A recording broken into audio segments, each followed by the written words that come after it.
Räume und arbeitet im Konzeptwerk Neue Ökonomie e.V. Welcome to the translation for the talk, Degrowth is Coming, Be Ready to Repair. The speakers are Anja Höfner and Nicolas Gounod, and your interpreters are Waffle, Pascaline, and Pharmafirma. And we'd be very grateful for feedback on Twitter using the hashtag C3T, or tweet at C3Lingo, or send an email to hello@c3lingo.org.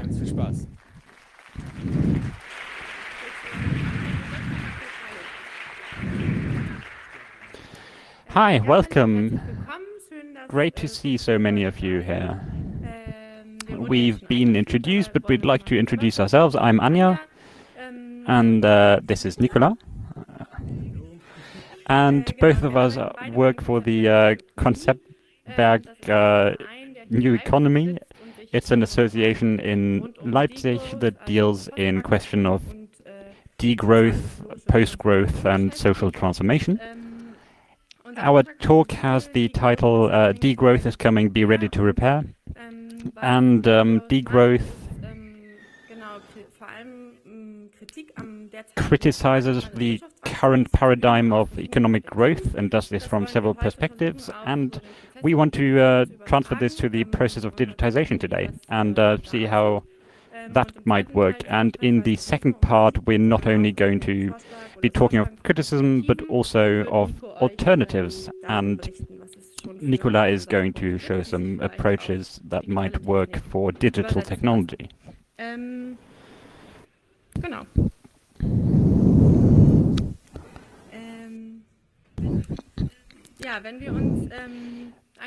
We sometimes talk of digitization in this talk, and we want to explain what we mean by that. It's the process of digital data production and transformation that covers ever more areas of our lives. And as you can see, there are several areas where that happens. This is a huge factor in our work, or in work in general, where things are digitized. It affects us on an individual level, and in the area of interpersonal communication. It affects how we can conduct social co-determination by tools that are being used, and it has huge influence on the environment. We talked about this, and it enters our collective conscience more and more, but this is something we'll be talking about today. And around these areas, we have broken promises or not yet fulfilled promises of digitization, starting with the area of environment. Digital technology promises to dematerialize processes so that we need fewer resources to design processes. Another promise is that digital applications simplify our lives and enhance our comfort. We no longer have to plan a route on a map beforehand. We can simply start walking, and there's a device that tells us exactly which way we have to go without having to think about it. A third promise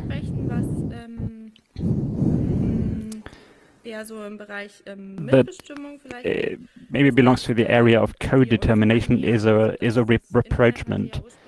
The internet initially wanted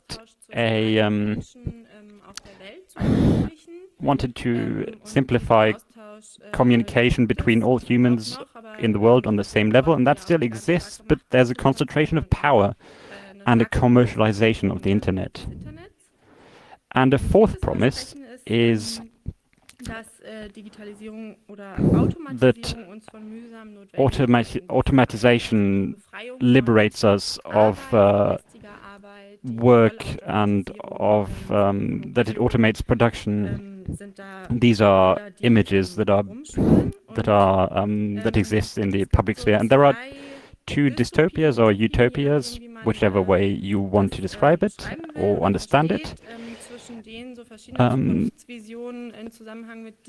between which these future visions of digitization exist. So it's a spectrum between digital capitalism on the one hand, or surveillance capitalism maybe, and on the other hand, fully automated luxury communism, where we no longer have to do anything ourselves, where we have all the time in the world and where machines do the work for us.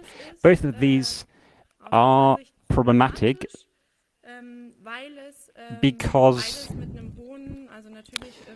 well, surveillance capitalism is very problematic for our democracy and our civil rights, but both of these only work with a large destruction of the environment and a large overuse of resources. So both of these promise material well-being, but it's questionable whether or not we can get there with digital technology, because we've already reached a point where we've exceeded some planetary boundaries, and many people have understood that we're in the midst of a climate crisis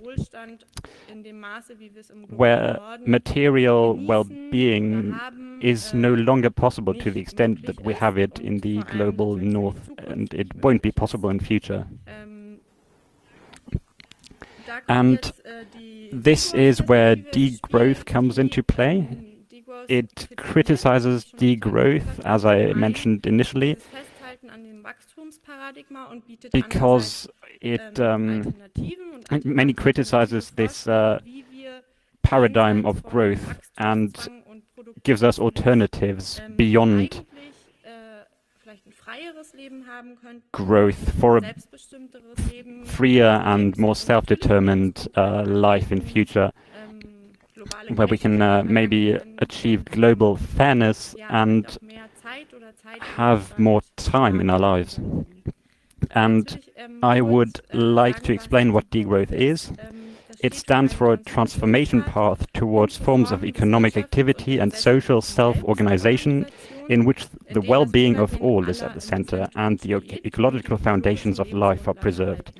This includes a fundamental change in everyday practice in dealing with one another and a comprehensive cultural change, as well as overcoming the capitalist mode of production with its growth, competition, and profit constraints.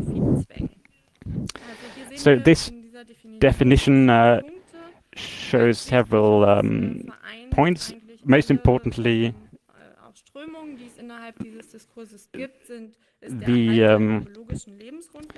the keeping of the ecological foundation of life and the overcoming of the capitalist mode of production. This degrowth movement started in the 70s, where the décroissance movement in France first showed up. It has a snail icon, and an important point in that was the report of the Club of Rome. The important thing, or the special thing about degrowth, is that it's not solely a scientific discourse, but also it's both a scientific and a social discourse.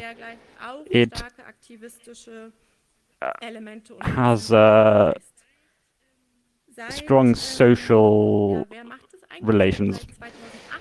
Since 2008, there are international degrowth conferences where the community meets.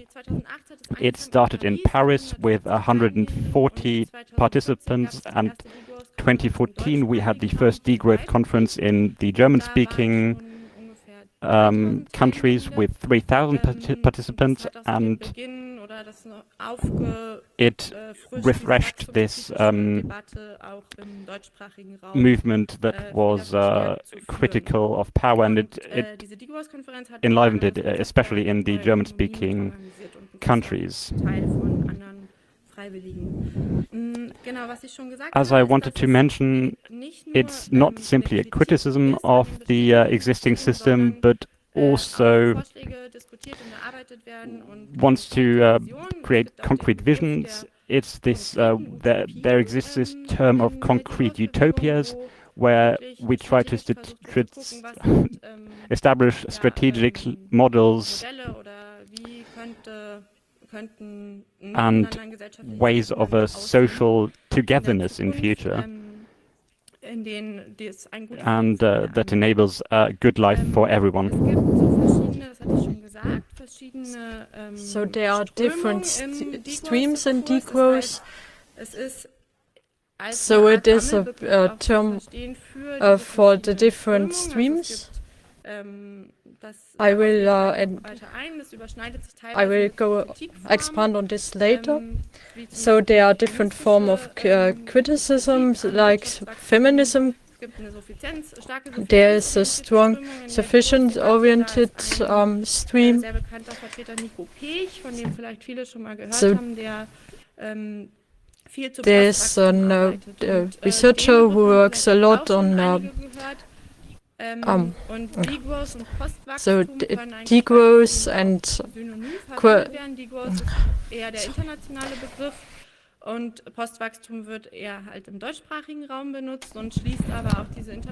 Post-growth is used in the German-speaking regions, but it also includes the degrowths, and like the décroissance in France or décroissita in Italy. And the critics was with the critics in this movement. They all have in common that it is an ecological critics. They say our system, the economical system, is wrong, and there are I will explain now 5 different forms of critics. Based on this example of economic growth and of digitalization. That's not all of them, it's just a part of them. The ecological critics is fundamental and is important. The general critics about economic growth is that it destroys the foundations of life, so we cannot have endless economic growth on a finite planet. There is no second planet. This would be nice, of course, but we don't have one. And in digitalization, this means we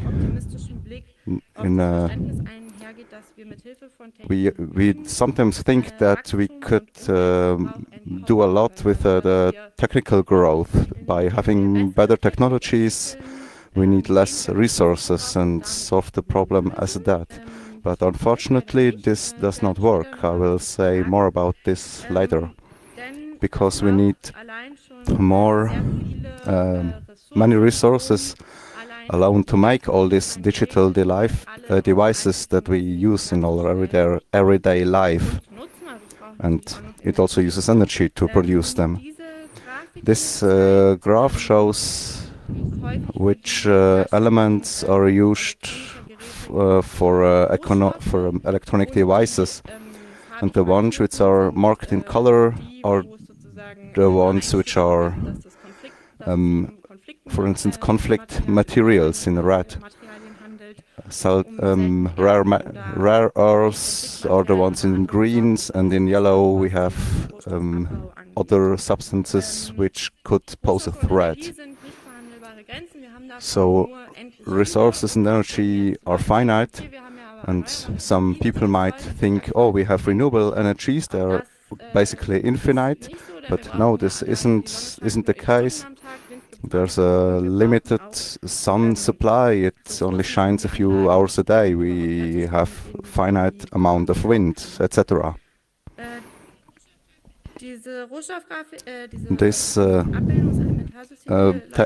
The periodic table gives us a nice leads to the next topic, which is the North-South critics.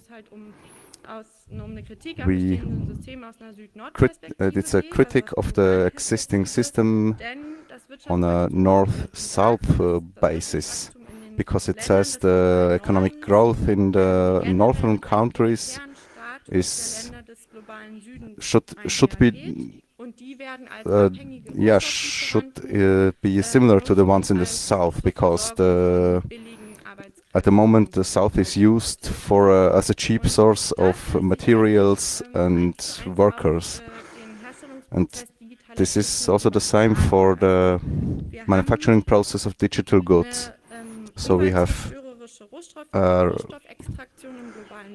extraction which is not good for the environment in the south of the southern hemisphere, and this also happened in other places, for instance in Germany in the Erzgebirge, and this always leads to the destruction of the environment, and the extraction of materials is hazardous for the workers too. It poses a risk for the workers. So this is a double problem, and not only ecological but also a social problem. When looking at the other side, the production, not the production, but the discarding of what happens with the waste, then this also usually or often ends in the global south. The biggest production countries of waste, countries which produce the most waste per person, are in the north, of course. We produce about 4,500 times the weight of the Eiffel Tower as e-waste, and with much of them we don't know where it goes, because recycling is not everywhere done very well. There are also other aspects when using in the utilization, which is discussed as a digital divide. We see that in the north we have many more, so the graph shows devices with internet connection in 2014. It might have changed a bit, but we still see that there is an inequilibrium between the north and the south. So we have inequality between the north and the south, not only with the production and the discarding, but also with the usage of devices. A third critique is the feminism critique, also on the growth, economical growth. They say that the economical growth as it is now is based on labor that is mostly done by women and connoted with women, and growth is connoted with the idea that wage labor has to be done, and that it's mostly done in the background, and the growth is profiting of this wage labor, and it is creating ever more of this. So if we look at digital technologies, also here there are logics of production and of which will produce this inequalities between women and men, and also because software development is still a field dominated by men, so stereotypes and are reproduced in software which are out of date, but due to existing data sets and because there is a person behind each code, these stereotypes are reproduced. In 2014 in Germany, not even a fifth of the people working in digital technologies have been women. So you can see here a big inequality. And also in digital services, like for example in platforms such as Helpling. So there's an outlay of jobs who have beforehand been paid, such as for example cleaning services.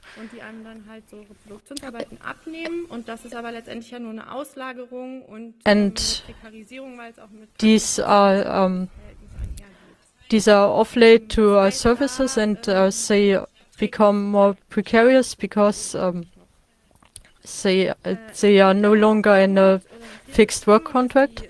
So a fourth stream of critique is capitalism critique. So the main point here is that growth is based on capitalism production and accumulation, so it cannot be regarded, so it cannot be considered or comprehended without taking this point into consideration. So if we look at digital capitalism, we also see here a big concentration of power and monopolization.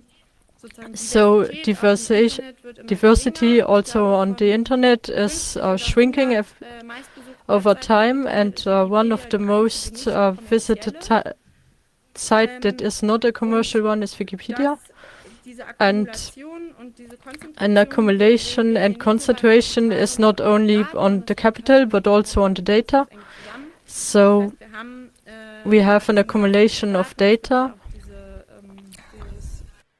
There is also that idea that data are the new petrol. So digital capitalism reproduces inequalities and exploitation instead of alleviating them. So the last stream of critique I will present is the cultural critique, which considers accumulation and alienation. And so people have to be ever more productive and ever faster. And digital technologies are forcing an alienation between the workplace and are forcing an approachment of workplace and free time, so that both of them become one, such as, for example, when home office is being done.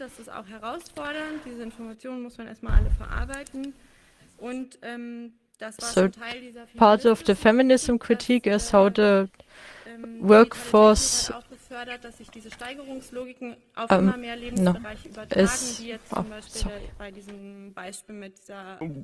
well, we saw that in this example of the Helpling platform, where areas of life that previously were not coupled to profit are suddenly turning into profit-oriented areas.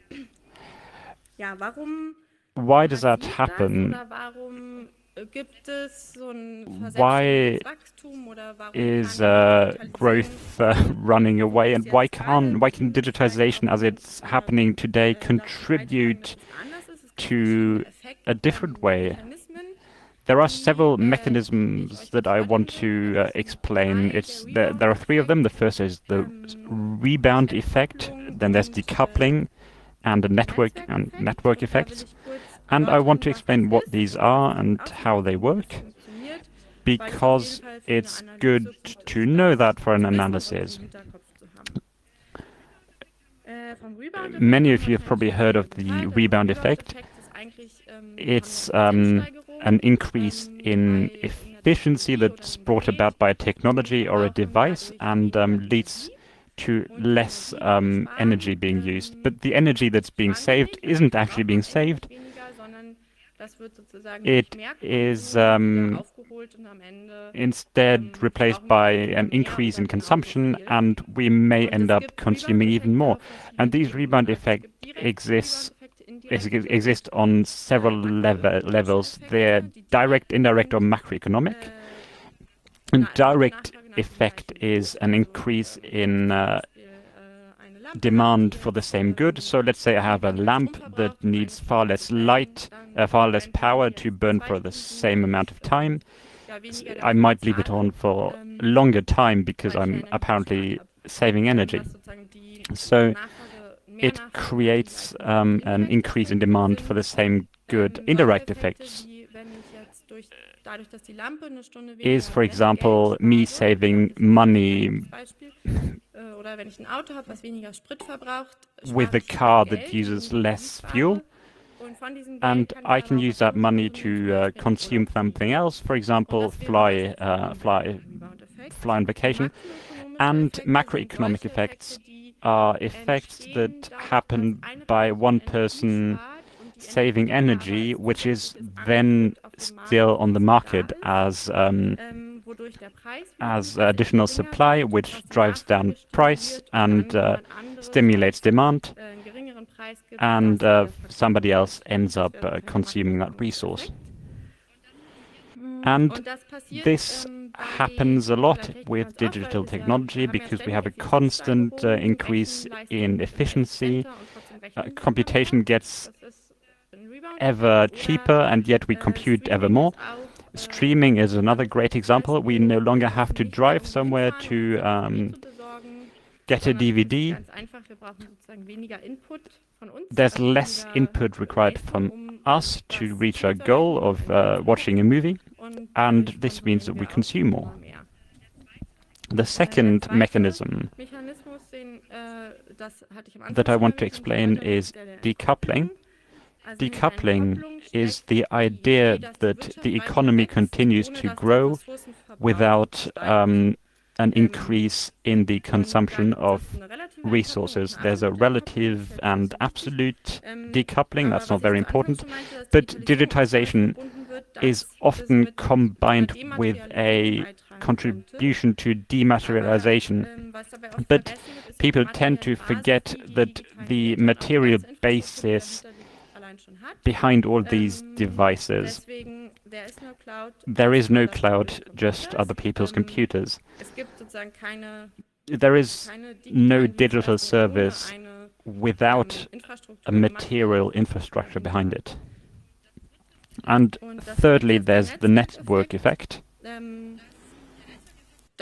It explains how the use we get from one product changes when the number of consumers increases. So if I have a telephone, I don't get a lot of use out of it if there's only one other person who owns a telephone. But if there are 3 people, I can call a lot more people. And if lots and lots of people have a telephone, then I have the highest use for my telephone.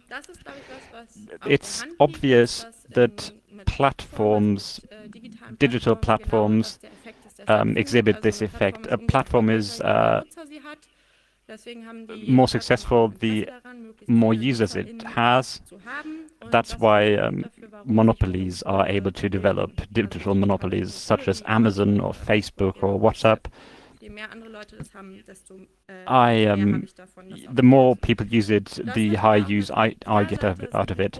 But this is not solely positive because it leads to monopolies and makes it difficult for alternatives to appear. I can't simply start my own social network because I need a certain number of users before it becomes attractive. So there's a fairly high initial cost. And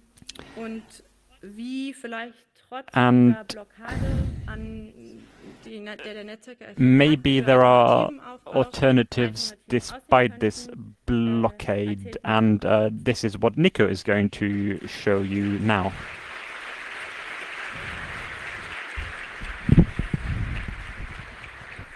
Thank you, Anja. We continue. We are now at the point where we saw and heard what is the state of current state. It doesn't look that good. We have some problems, and we see that we can see that we are driving towards a cliff, which probably everybody knows. This is a known graphics. It's years between the 19th century, and we see the temperatures in the years, and we see that high temperatures are becoming more often. So this somehow the Earth is getting warmer. Obviously, we have the problem that this is a problem, and we stand in front of a contradiction. On one side, for economic reason, we would like to solve the economic growth, and which would be good from an economic and maybe social perspective. But on the other hand, we need to solve the foundation for our life, and this is our two goals, which are the two different goals.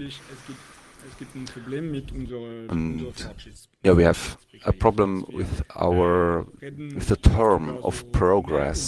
So when talking about progress, what should this mean? Should it mean more production? Should it mean more efficiency? Then we can continue going into this direction. So this is current state where we could say, okay, we have to go degrowth one day or another, at latest when resources are exhausted, for instance oil or rare earth materials. Coal already began. And we go into a direction where there is obviously no more future to go do this long term. And this leads to big problems, because what will happen when we have these problems? Then it may be too late. Another way is to forebring the idea of degrowth, to make a decision that we want to degrowth before we have run out of resources. It's a decision which would be more rational.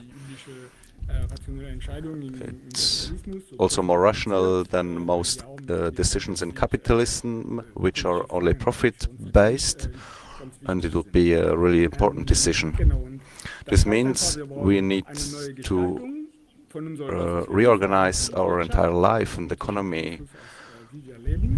And there, in this example, we see the idea, instead of in the example of mobility, we could still try to save our cars, faster cars, more cars, or new technology cars.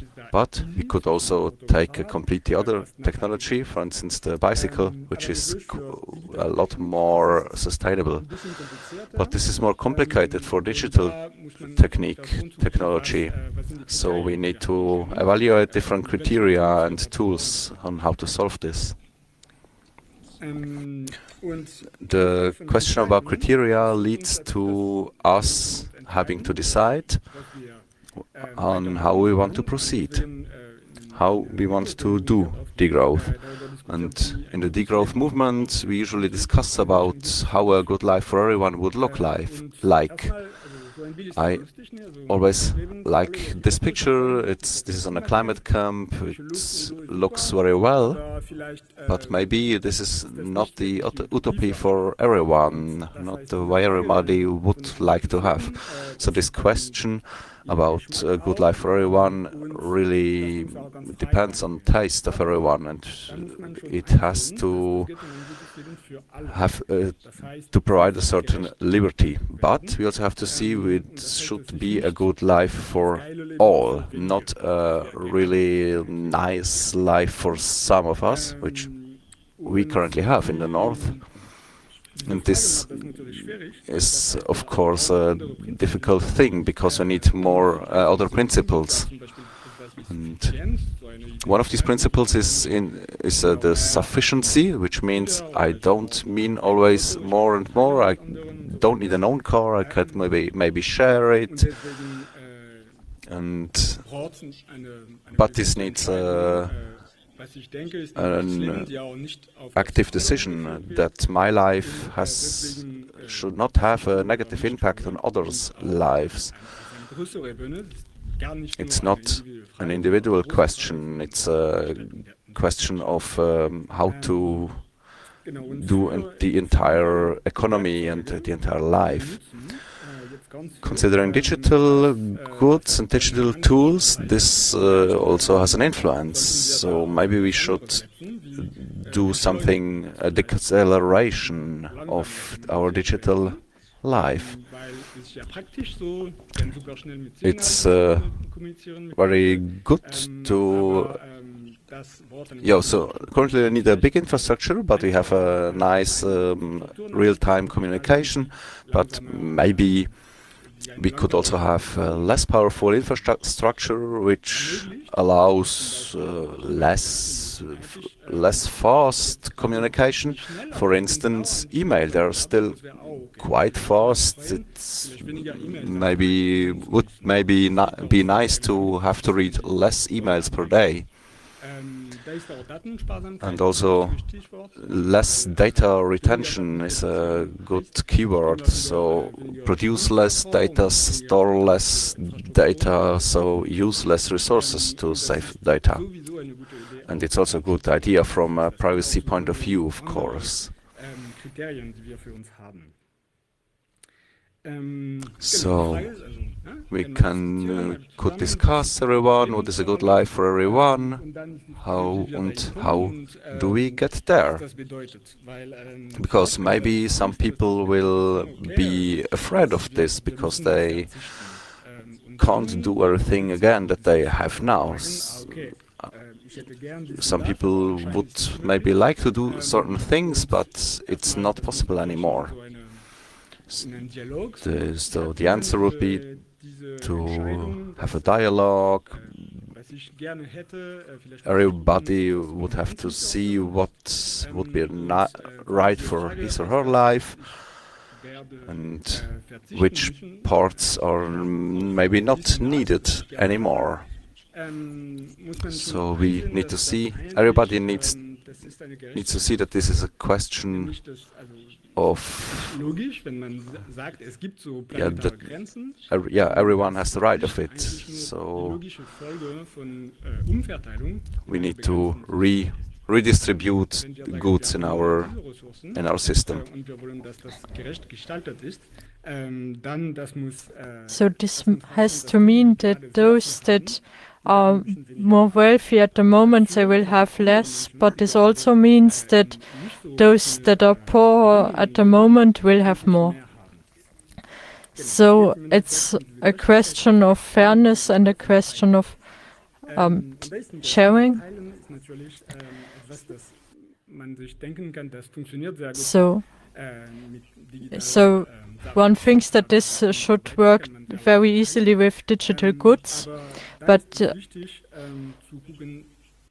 here it is very important to take into consideration the economic costs, because there's always this question of the material, of the infrastructure and the raw materials. So we have to decide what should be shared and how, and to what cost. So sharing is a very complicated question. So we can also look at our everyday life and how we use technology. So maybe this technology can help us make this decision, how to share, how to live. So a very important aspect is repairing and longevity of things. So that the things we use, that they may be kept up for longer than a few weeks or years. And now we can ask ourselves, was that easier or better before? So it was mainly different before. So to repair things meant to have to use fewer resources. So and also the tools were easier to use back then. There wasn't an update for your hammer. And there was no problems with things that weren't usable after an update anymore. So today we have more complicated tools, more complicated technologies, which make it more complicated to repair and to use over a long time. So regarding to repairing things, it's important to think hardware and software as one. And if software is no longer updated, is it still usable? And the hardware it is on is no longer usable as well. So the one idea of repairing it might be to write your own software for it, even if it's no longer officially supported. So it's important to take into account both of these aspects. So modularity is a very important aspect of this. You know this in software, but it's also for repairing a very important concept. So it's very different from what we nowadays know about smartphones. And it's very important that we try to fit the software and hardware to our needs. So there's also a question of standards. So if we want to repair things, we need to know how does the technology work. So hardware has to be more open source. But there are also complicated questions following this. So questions of transparency, questions of privacy, which data should be transparent, which data should not. My private data should not be transparent, but maybe the data of big companies should be. So there's that question of standardization. It's important, and it's also important because standards are needed to resolve complex problems such as longevity of usage of software and hardware, so that the economical costs are reduced or lessened. An important point is which technology are we using, and is that high-tech technology very cutting edge? That's nice, but there's also other forms of technology that are very interesting, such as low-tech or old-tech. So there are many tools we use, but we don't use them anymore because there's no software anymore. But there are people like hackers who take old tools and look at these and try to use them again. And to continue using these resources. So you probably, so it's known, and you have to decide what do we want. Do we want new features, or do we want things that are longevity, that have longevity? So this is a point where you also have to look at software and hardware together. You cannot consider them separately. So this questions of what is the technology is also a very important point in the question of who is using it, who is developing it. So Anja talked about the feminism critic. So this is an important point. So for who develops software and hardware, and for whom is it developed? How do we? How can we share this technology? So we are now nearing the end.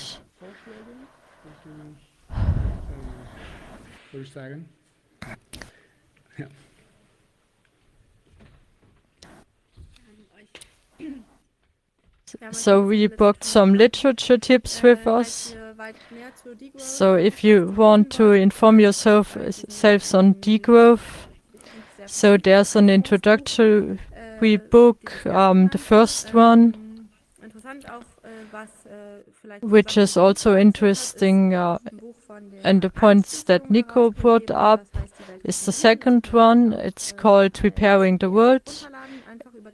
You can download it also from. So another book is a collection from 2016. It's a bit older. And there's also a book which summarizes and describes the different streams in the degrowth movement. And now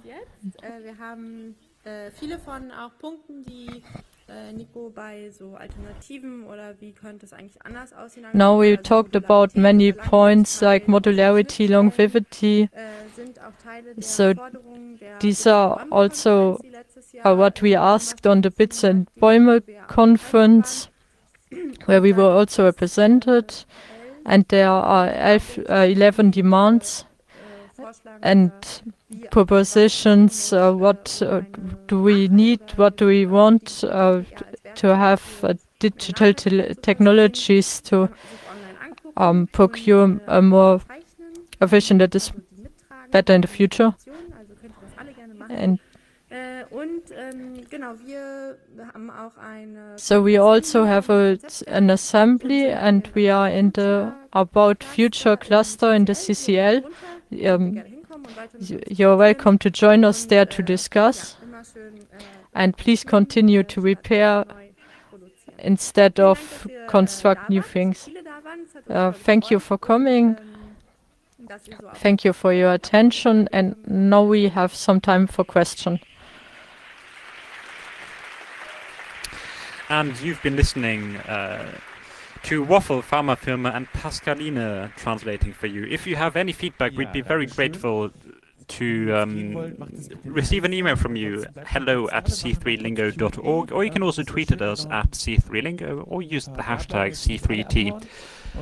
And we have time for questions and answers now, and we're going to start with microphone number 3. Hello, thank you for the lecture. I have one question about the slow communication, because somehow this is not that intuitive for me. I mean, it's when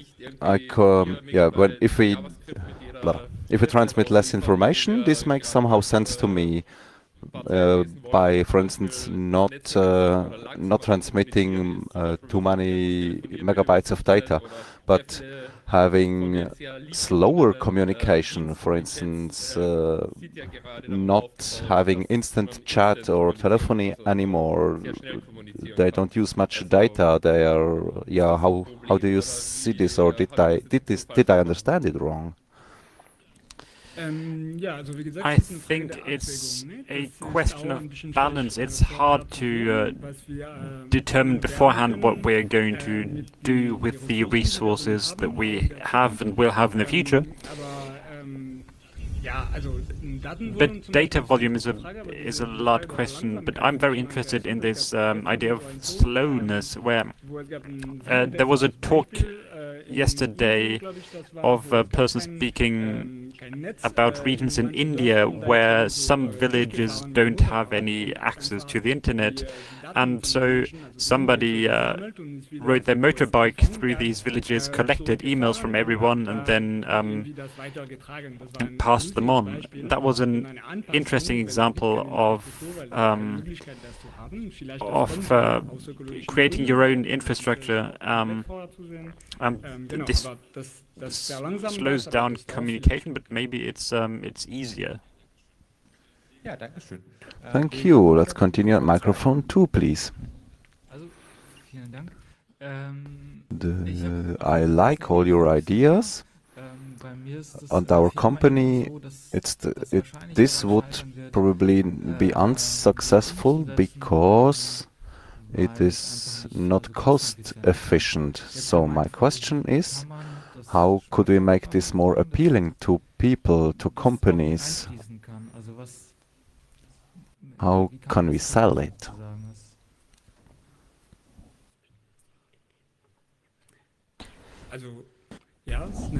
It's always a bit complicated. It's a large step, but if a company were operated by a collective, where people working for the company are allowed to determine, then they might be happy to work less and produce less. And it would be nice to have these criteria instead of this growth paradigm. And of course, the question is how do we get to this point? Can we say that this practice is not sustainable, but at some point raised the large question of changing priorities? I understand that this is difficult, but it remains true that we have to deal with this. There is a clear path composed of small steps that get us there, and we have to reimagine.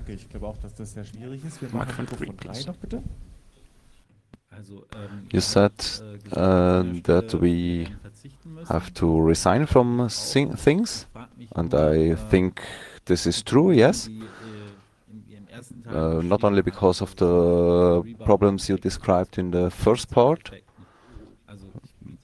I'm ready to resign to things, but how can I be sure that this really has an impact and it's not somebody else uses more?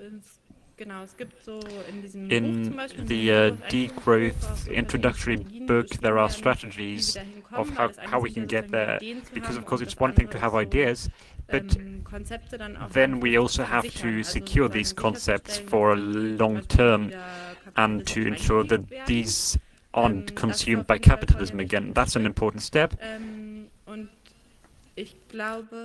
I lost my thread a bit here.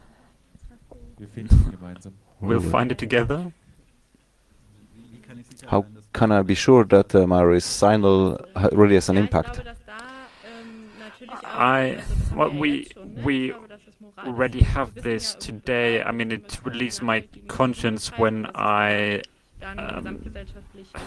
consume responsibly, but of course I want to be sure that this doesn't stimulate more consumption in society. And of course, network effects may lead to renewed monopolies.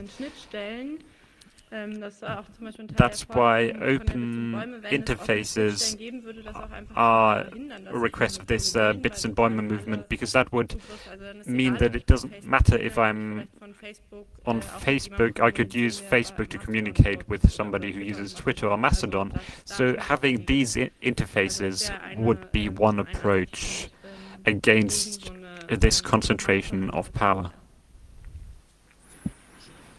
Thank you. Microphone 2. Hello, and thank you for your talk, and for to have this topic in a bigger audience here. Last year I was at the Bits and Bäume conference, and I thought this thought was sounded quite innovative for people. How's this thought being continued now? There are no ideas that I know of to organize a large conference, but we decided to liberate this name and say that everybody who wants and to create a non-commercial conference is welcome to do that. So if you know people from different parts of this spectrum, then do it.